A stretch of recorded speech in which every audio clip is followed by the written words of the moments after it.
is now 7 p.m. and I'm going to call the regular meeting for the Plainfield Agriculture Commission to order for Wednesday, March 27th, April 24th, 2024. We are doing roll call for our commission members via our minutes. If we can all stand for the pledge. Allegiance to the flag of the United States of America and to the republic for which it stands, one nation, under God, indivisible, with liberty and justice for all. So, thank you for coming out tonight. I'm confident that you came to watch our presentation on raised beds and seed saving. However, we are the Plainfield Ag Commission, and we will have an abbreviated meeting tonight, so we usually can fly through it pretty quick, and then we'll give our guest presenter the floor to teach us everything she knows. So I need, everyone received the minutes in their packet. Oh, excuse me, stop. I need to appoint Jen Singer-Mano as a voting member tonight. Now we're on to minutes. I move to accept the meeting minutes for March 27th. I have a motion on the floor from Sherry, seconded by Mike. Any further discussion? Hearing none, all in favor say aye. Aye. Any opposed? Any abstentions? Hearing none, minutes will carry. So for old business, we have a community outreach event happening tonight, our Growing and Raised Beds and Seed Saving presentation, which is going to be by Tara Thornton. She is a State of Connecticut Extension Master Gardener. Master Gardener. Whew! You saw it on the flyer. That will happen immediately after the meeting. But I do need a motion for reimbursing for travel. So I have a motion to, and value, please. How much do you have to worry about that? 50? 50. I have a motion from Sherry for reimbursing Tara Thornton for her travel and expenses for $50. Seconded by Mike. Any further discussion? No objection. Okay. Hearing none, all in favor? Aye. Aye. Any opposed? Motion carries. Just so you know, we failed to do it last month, so I wouldn't normally do it in front of our presenter, but it's something that we offer when we have a budget for it, and because we raise all of our funds through our winter market, we have money. So, scholarship and fundraising. I left this on the agenda just super brief. We have 5 scholarships. I am working on scanning and blackening out all of the identifiable information. So you will each receive a packet. Vern, do you want a printed packet? Is that easier for you? Okay. All of our applicants were from Killingly High School. So I am reaching out to Killingly High School to find out when their senior night is to determine deadline. I would like to try to have some more information for the commission if we can run into the next meeting so that we can maybe make a decision regarding how we spend our finances. So that was why I left that there. We're up to public comment in our agenda. Okay, hearing none, our next regular meeting will be Wednesday, May 22nd, 2024. Our commission normally meets downstairs in the multi-purpose room. And I just need a motion to adjourn. Make a motion to adjourn. A motion by Mike, seconded by Jen. All in favor to adjourn? Aye. The meeting is adjourned at 7:04. I love when we can do fast meetings. So, just give us a minute to transition over. So Tara has the floor. We can either slide the table over. Could I just stay right here? You can just stay right there. Yeah, that's fine. We're just not going to look so intimidating at the front of the crowd, so we're just going to blend in with that. What are we doing about? I have it right here in the back. So I'd like Involved in it. I had just had my second daughter in 1988, and I told my husband he had to take every Tuesday off for at least 9 months because we wanted to take this class. We were living in East Haddam at the time, and the Haddam Extension Service offered this program starting in January. She was born in June, and so it was really a wonderful thing that I could take this this class. We met once a month, and it was for most of the day, probably about 5 to 6 hours. You would spend one day would be on entomology, the insects and the problems with gardens. The February meeting was, there were some fruit trees on the property at the Extension Service. We learned about pruning the fruit trees and what to do. There were so many topics we covered. And at the end of August or September, you had to take an exam, you had to pass that exam, and then you had to do 40 hours of community service with the Extension Service in HAP. And it's a wonderful class. There is so much information packed into a year, but you don't become really a master at anything, but you get to know so much about so many different things. It's a wonderful class. I think if you passed the class and you did your community service, the cost was $75 for the whole year. I think we paid $250 to start with, but once you did your community service, they sent you a refund. So it's a program where you can learn about taking care of the things in your yard, about being a better gardener, how to get more out of your plants. What we're going to talk about tonight is raised beds. And so I just wanted you to have a little information about that. Norwich does have an extension service. I know Brooklyn used to. I'm not sure if that's still a thing, so Brooklyn does too. But if you can look into that and you're interested in just spending one day out of a month learning so many new things, it's really is terrific. So tonight we're going to start with raised beds. And this is a book I got, I think it was in 2000. It may not be in print, but you can probably get it on Amazon. Yes, copyright 2000. It's by Edward C. Smith, and it has throughout this book details about raised beds and the benefits of raised beds. I always had my garden in rows on a flat surface, and you know if you're kind of walking along the rows, well, your feet are here and there, and then you go to pick a weed up, and then your knee is down on the ground, and you're compressing the soil. When you have raised beds, whether they're with support, and what that means is, if they're with support, this is what a supported raised bed looks like. Either it's wood, or it could be metal, or it could be cinder blocks.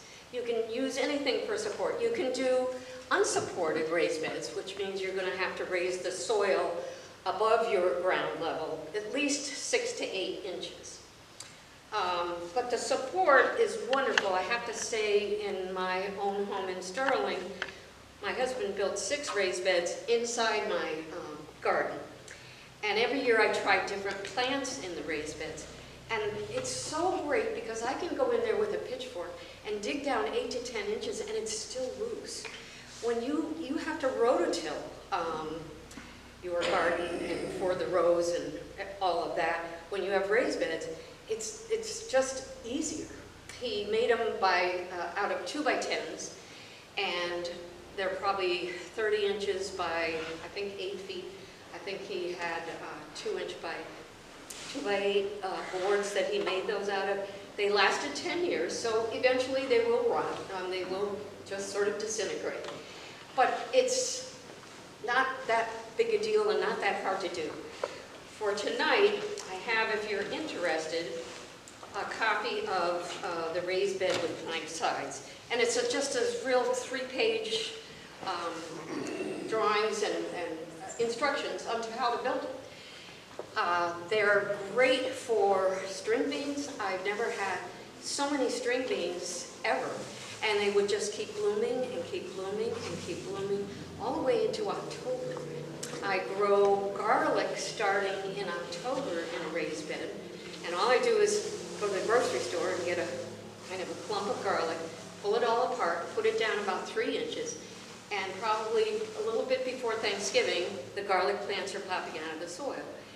And they're ready usually by by July 4th weekend, so you can start harvesting your garlic. You just, I have a little greenhouse, so I do dry it in the greenhouse for about a week or two. And then it lasts me till March. I grow like 40, 50 cloves of garlic. Not cloves, but bulbs of garlic. And it's so easy. You put it in and you forget about it. So I'm going to talk first, to start with, the benefits of a raised bed. Loosened soil of raised beds allow roots to grow outward as well as downward, and there are more than twice as much root system when you have a raised bed as compared to just plants in rows. And this is, Mr. Smith has written a lot about this in the book. He shows a picture of carrots where they sort of went maybe a few inches lower than the carrot itself by the time they were ready. In a raised bed, they went 3 feet down and about 2 feet wide. So the amount of usefulness for the water and for the root growth and for the health of the plant is amazing. You get more root growth, the plant and vegetable growth are more healthy and productive. Why are raised beds better than traditional rows? When you have traditional rows, you force the soil particles together and compress them. The space between the particles is the result of compacted soil and can't really support abundant root growth. You can plant companion plants in a raised bed. So if you wanted to plant, let's say tomatoes, a cherry tomato here and another tomato here, in the center you could grow lettuce, you could grow cabbages, things that work well together. That's a whole nother discussion, companion planting.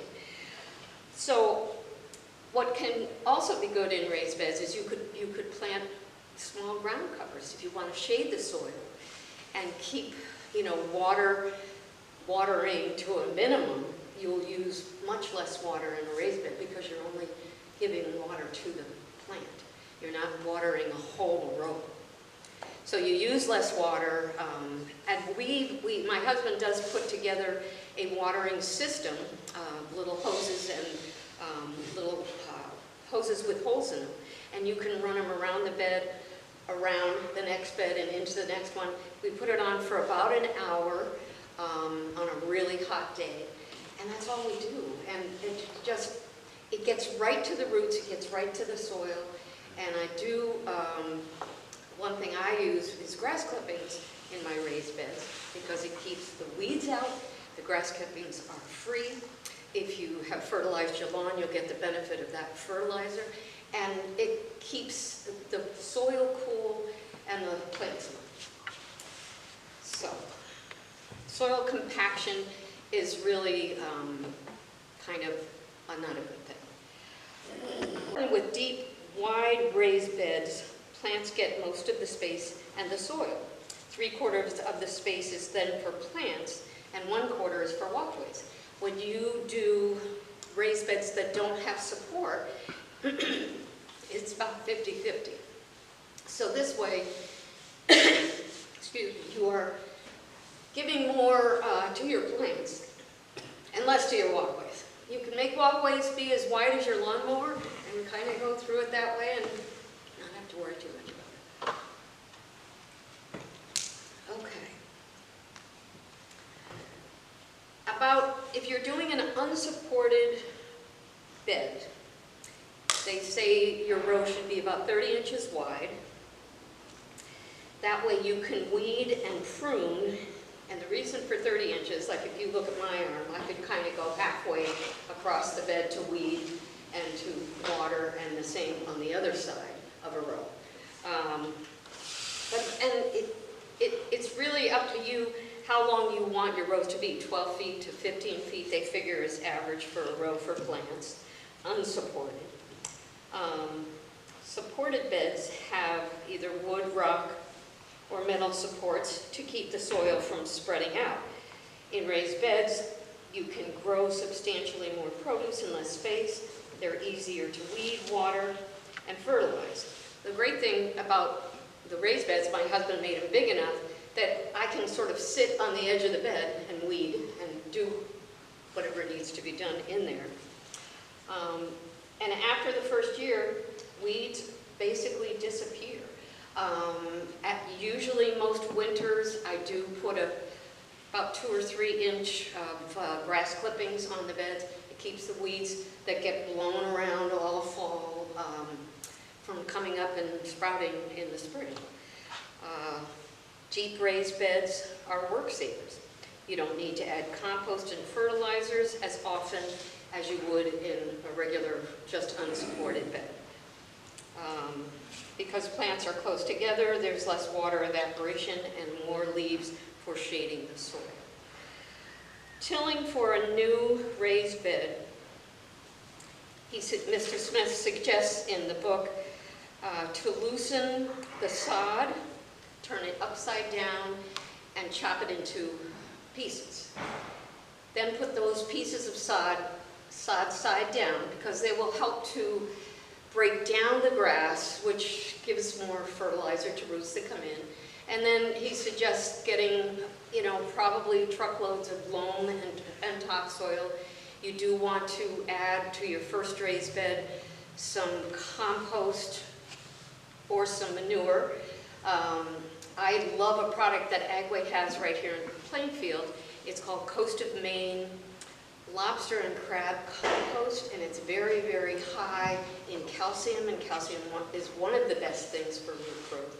So I try to plant that with each plant that I put in the bed. I put just a big handful in the hole right where I'm putting something, and I love the results. It's not that expensive. I think it's like $9 or $10 for about a 40-pound bag, but it's great stuff.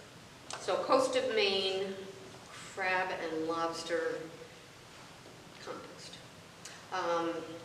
If you have a horse farm or a dairy farm near you, 5-year-old manure, I think it has to be almost crumbling in your hands. You would never want to put wet or compacted manure. That's something that's really old and broken down. And a lot of times, horse farms or dairy farms are glad for you to come and get it if you have a truck or something like that. So, in the raised beds, that's about all I do. I have a big compost pile in my way backyard where we put just clippings and leaves. I don't put anything that's diseased. I don't put any brush or branches. It's just a compost pile, and over the years, we've been there about 29 years, my husband goes in with his tractor and gets a scoop of that, and boy, what that adds to the soil. You just loosen it a little bit with a pitchfork, put that in, and you're good to go. So that's what I kind of came to talk to you about raised beds. This would be a great book if you can find it on Amazon. Probably, I'm not sure that it's still in print because it came out in 2000. But it's very easy to read, very just very uncomplicated. So it takes you step by step, raising your beds.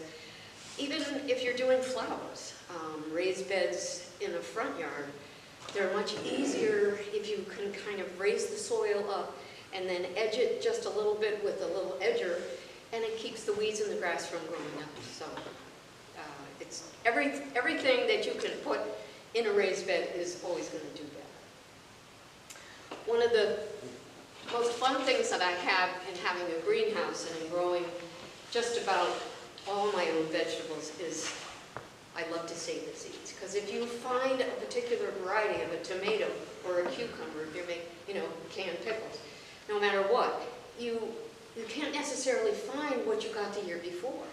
And it's so easy to save seeds. I'm going to show you kind of what I do with tomatoes.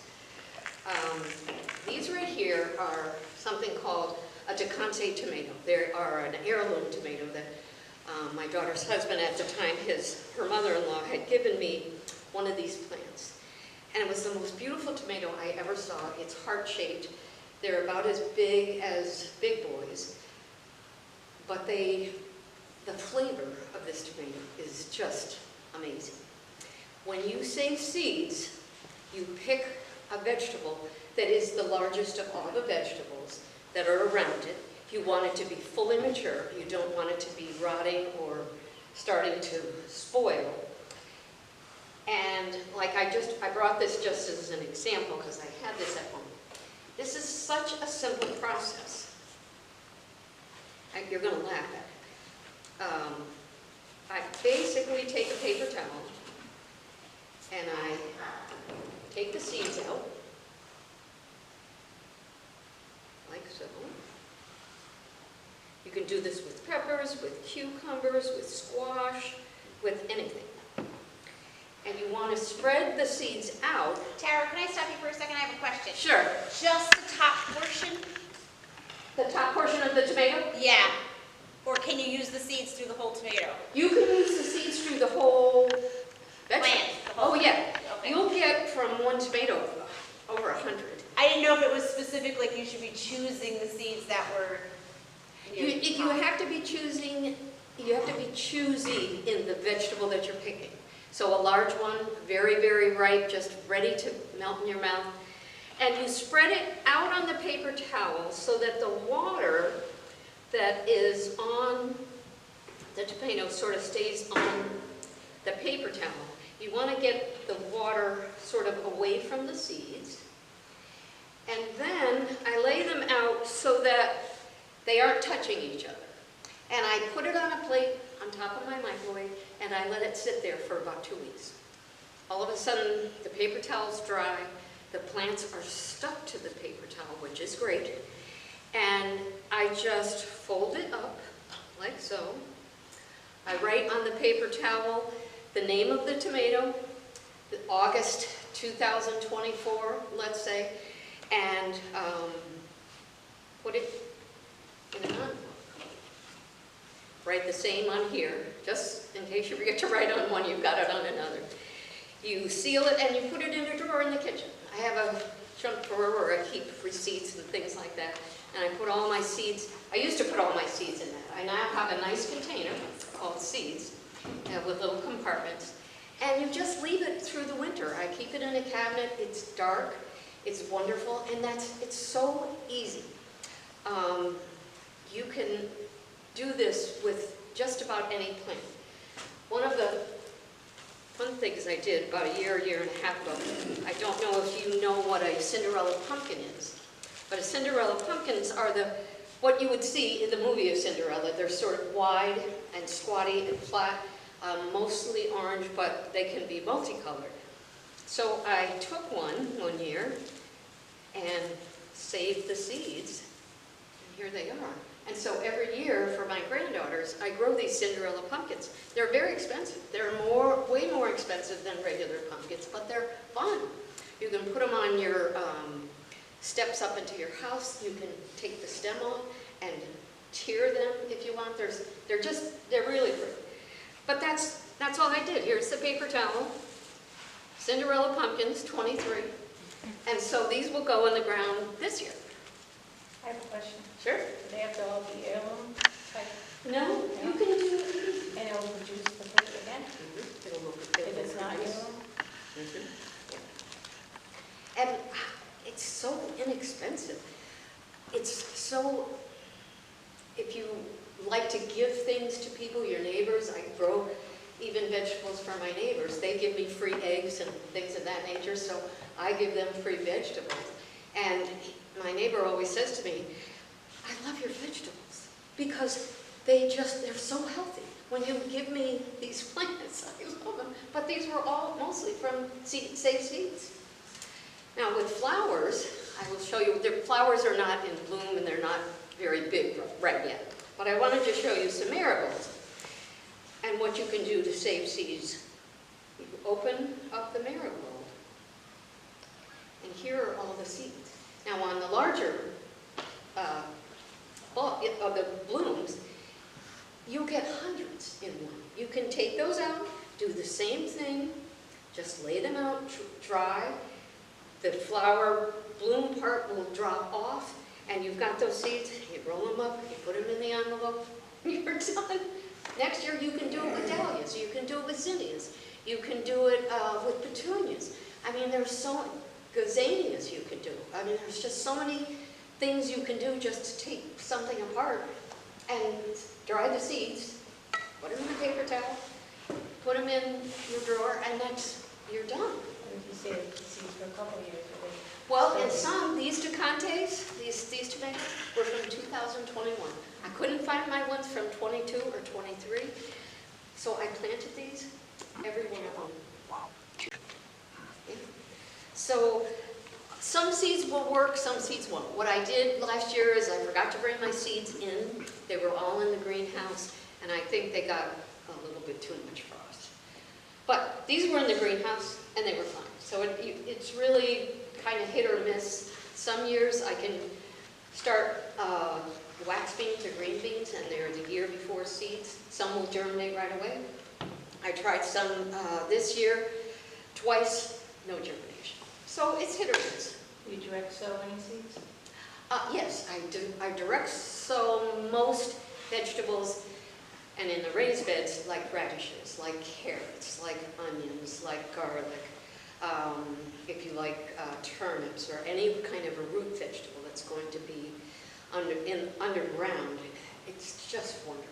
The soil has to be loose. The soil has to be loose.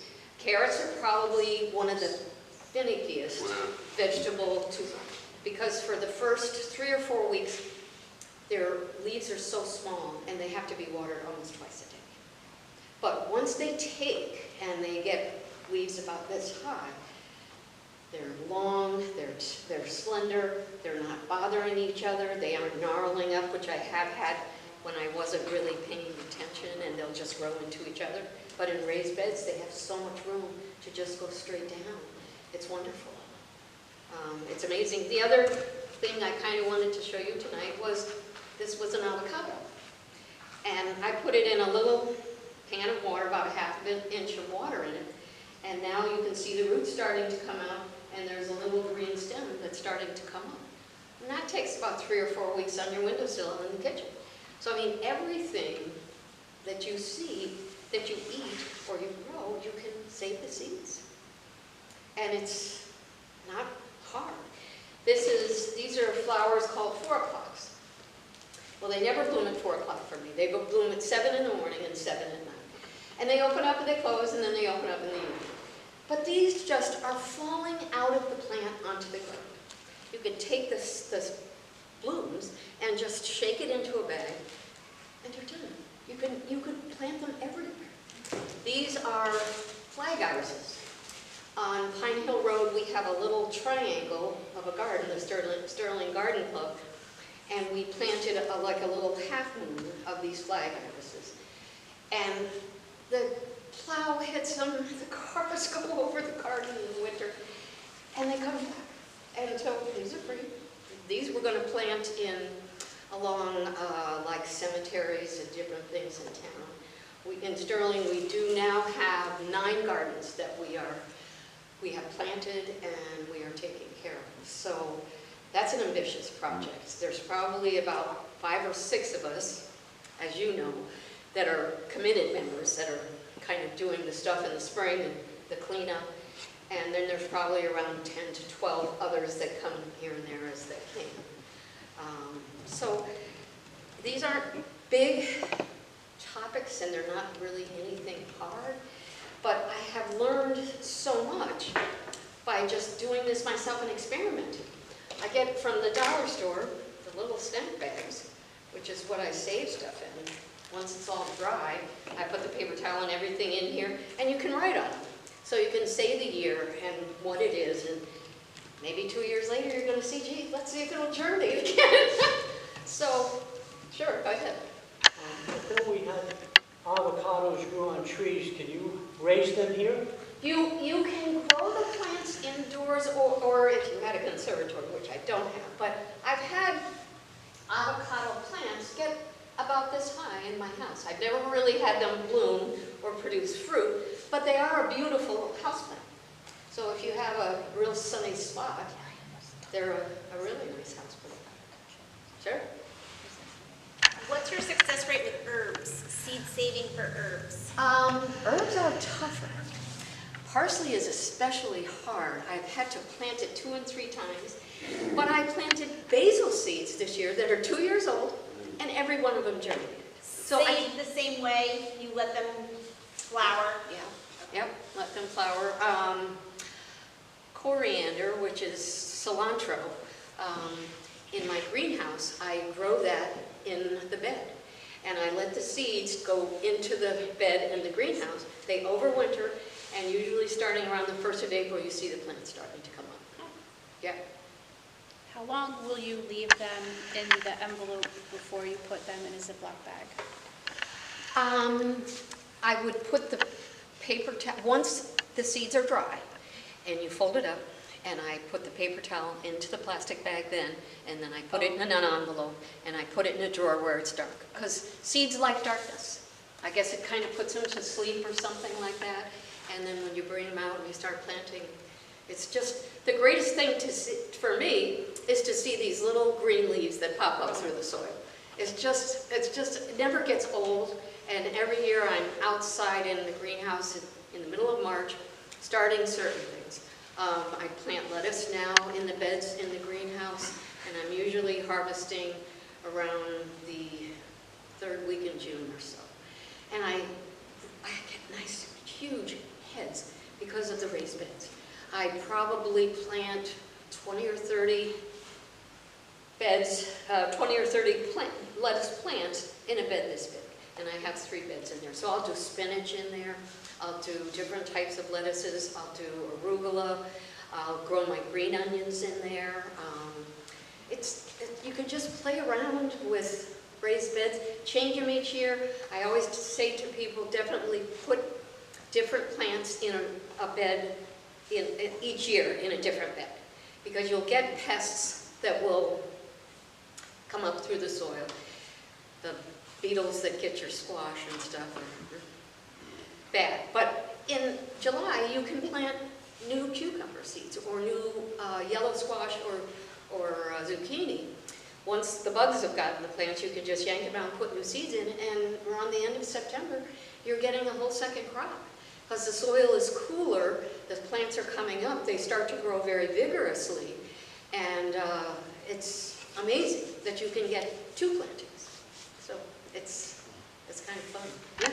So I've seen, when people are making their raised beds, and they'll often put in not necessarily just the soil or the compost, so they'll put in like big logs and sticks to sort of take that space up, because they're afraid of the costs associated with filling raising beds. Is that something you necessarily recommend?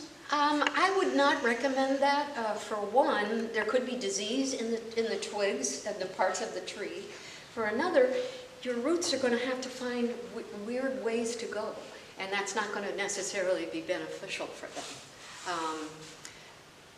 It's a process. If you're only going to afford to do 1 bed 1 year and then another bed the next year, then that's something too. You don't have to do everything at one time. So you can spread the cost out. Sometimes, I don't know around here where you get nice loam or, topsoil. We've got lots of options. Lots of options. Yeah. And so compare prices. Say, we're going to be doing more of these, come and see us. I know we do get a lot of mulch from Jordan's Sawmill. I don't know if they have, that's in Sterling, I don't know if they have loam and all of that there, but I love their mulch for my club. It really does a nice job. Sure. So I've grown in a traditional garden. Right. I 100% agree about compaction. It's the devil. How do you, and I'm very regimented and organized and anal. So how does one go about designing a layout? Is there methodology to how beds should be positioned or placed? Oh, you have that handout, yes, thank you. Have that handout for everybody. So it's can help so you. simple. It's so simple. Here, I've got 10 of them, so we'll see if you're a couple. We'll have you take one. Thank you. Sure. We're not? It's a Leo. Do it in a weekend.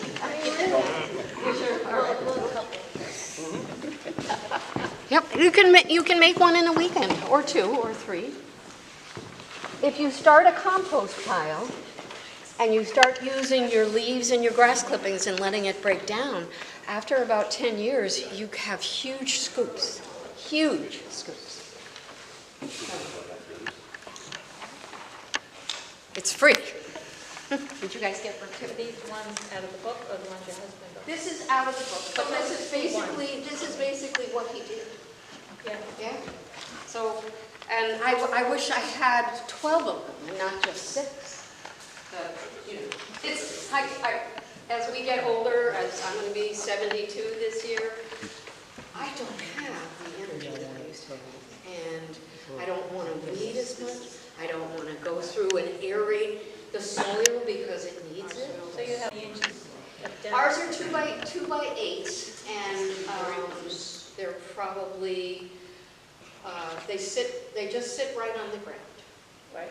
And so we did get, when we first put them in, we did get them filled halfway. And then he put the compost from the backyard. He put some of that in. And each year. Huh? You don't need a deeper. Well, you do. You want the soil, before you put, you'll read in the pamphlet that you want to rototill. Yeah. You know, the sod is going to go back into the ground, but you want to rototill that area. And then put the raised bed. Okay, Yeah. thank you. Yep. Question on perennial seeds. Uh-huh. I did Japanese irises, purple and white, from some seeds from a customer's house, Okay. and it worked fine. Do you have any advice on peonies? I just harvested a bunch of white peony seeds last year, and Wow. So wanna I've never try those. I've never found seeds in my peonies, but Oh. I've never let them go long enough to see what comes out. So I will do that this year. Yeah. This I've one's a done- nice ruffled edge, Yeah. white peony. Oh boy. So I'm going to try it. Try it. I read something that you take a piece of sandpaper and scratch the seed, it helps, Oh, okay. because they're real hard Right, coated right. seeds. Uh-huh. That I haven't. Mostly it's annuals where I Yes. save the seeds. I've done that. Yeah. I've done the marigolds when they go by and they become dry. Right. They're easy to pick out. You just pick The them out. seeds, You just the seeds will come plant right out them then. wherever you want, and boy, your garden, your house will look wonderful. Because it's dahlias especially. If you save dahlias, the bulbs, and I put them in a box with just some soil and put them in my basement for the winter. But when you pull those seeds apart, I mean, there's hundreds in one bloom. So you could start dahlias the next year and have them everywhere. It's just amazing what Mother Nature does. Yeah. So, anything else I can try to help with? I don't really consider myself a master gardener. I mean, you're never a master. You're just always learning. And if you try something didn't work and you do something different, you try it. You try to keep a log of something that worked or something that's you had success with. It's very helpful to kind of look back at what was successful one year and not so much. Part of that is weather, too. Yeah. Sure. Sorry, tons of questions. Sure, that's okay. So things like tomatoes and cucumbers, they make sense in terms of selecting the largest ripe at the time. Yeah. What about vegetables like butternut squashes or pumpkins? The same thing. Same thing, Same just thing. right at, Same as rule they of thumb. ripen, but not letting them so I'm kind of old school in terms of like ripening or finishing my winter squash. You would just kind of take it in, cut it open, save your seeds at that point, and not let it go into the. Okay. Right, and don't put them away right away. Give them a couple weeks because the seeds are so big. So give that like a month. And I tend to run closer to frost, so obviously not letting it get frosted in any way. If you can, I would suggest not. It changes a lot of things in the plant. You want the plant the healthiest it's going to be. Yeah, so Halloween, that's kind of your cutoff, or a little before. Yeah. Yeah. Okay, well, that's basically everything I wanted to just show you, how easy it is to save seeds. It's a lot of fun, too, and it's always a surprise when you see what comes. So, thank you all very much for having me. Thank you. Thank you very much, Tara. Oh, it was my pleasure. So for those of you who are not familiar with the Plainfield Ag Commission, we try to put on 3 to 4 of these. We've been closer to 2 or 3 lately, a year. We're always looking for ideas for the next one. We do all the research and trying to find the people to kind of come out and do it. And they're always free to the public. So we feel very strongly about offering opportunities for growth and learning. So we have seeds on the back table. They are, take any and all of them. I would rather not bring any home tonight, so if you want them, take as many as you want, share them with a friend, a neighbor, encourage somebody to start planting a seed. And the winner for our door prize is Anne. So that is the basket, the gray basket on the table. So thank you very